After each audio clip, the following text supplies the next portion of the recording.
Reparations, reparations, reparations.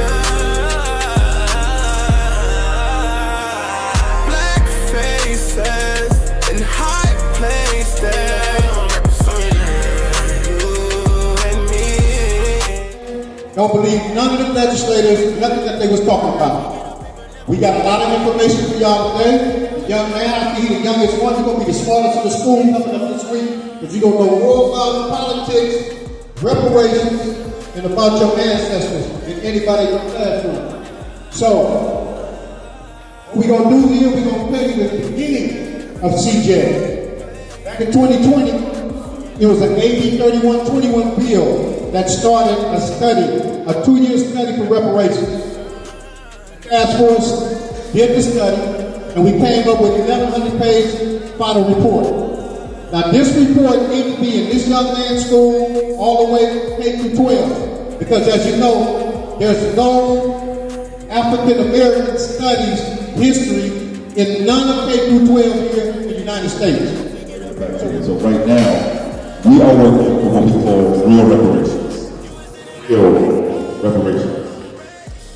Right now, there are some things being called reparations. We do not think of reparations. And there's an effort to do things and call them reparations and not do the real things that's actually all reparations.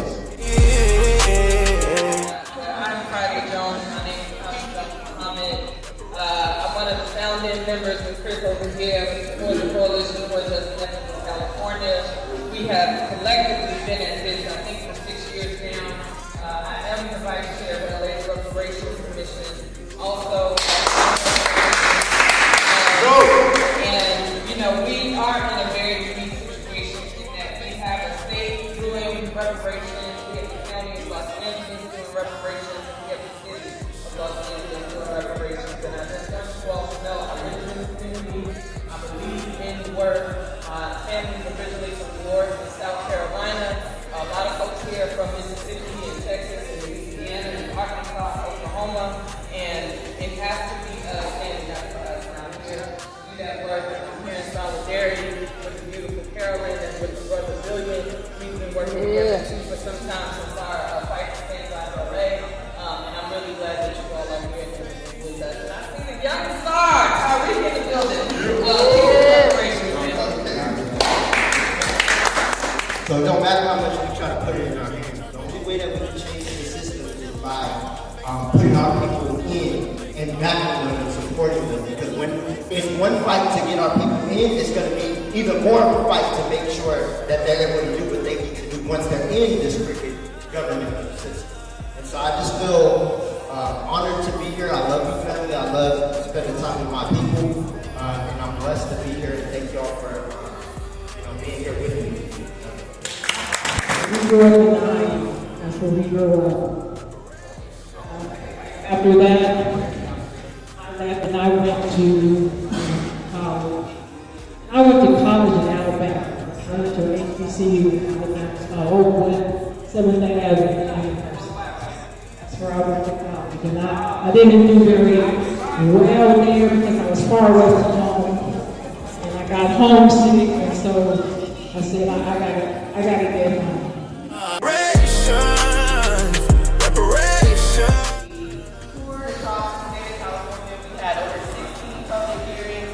We're hearing from the community. We're studying slavery and what we call the lingering bad and incidents of slavery. So all the systems that still exist in this country that perpetuate harm against us individually and as a community, from the wealth gap, for instance,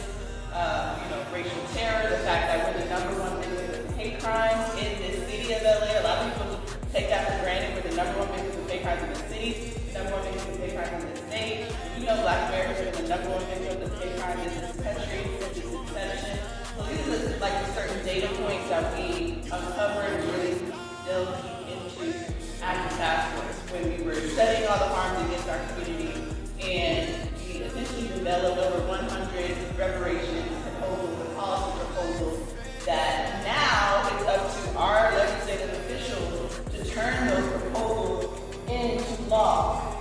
Many of the proposals also include cash payments, right? Our task force prerequisite cash payments. Hired 5 economists to do this work because we took it very seriously. We stated that Black Americans should get cash payments for people who've been impacted by homelessness. We said Black Americans should get cash payments for housing segregation that we have to deal with in the state.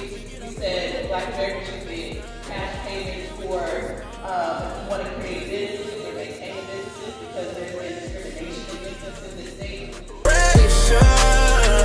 Walter, Dan Terry, Karen Price, and now they are trying to give up our seat at the table.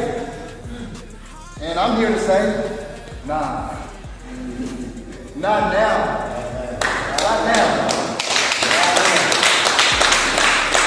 Yeah. My background is, I'm a civil rights attorney, and I specialize in cases involving police brutality, right? Excessive force. When people get brutalized by, officers, they come to me, and I sue the city, meaning the LAPD, or I sue the county, meaning, the LA County Sheriff's Department, or whichever sheriff's department may be out there. And, I make sure that they get some semblance of justice, right? Because, especially if you're dealing with, the loss of love, and there is no real justice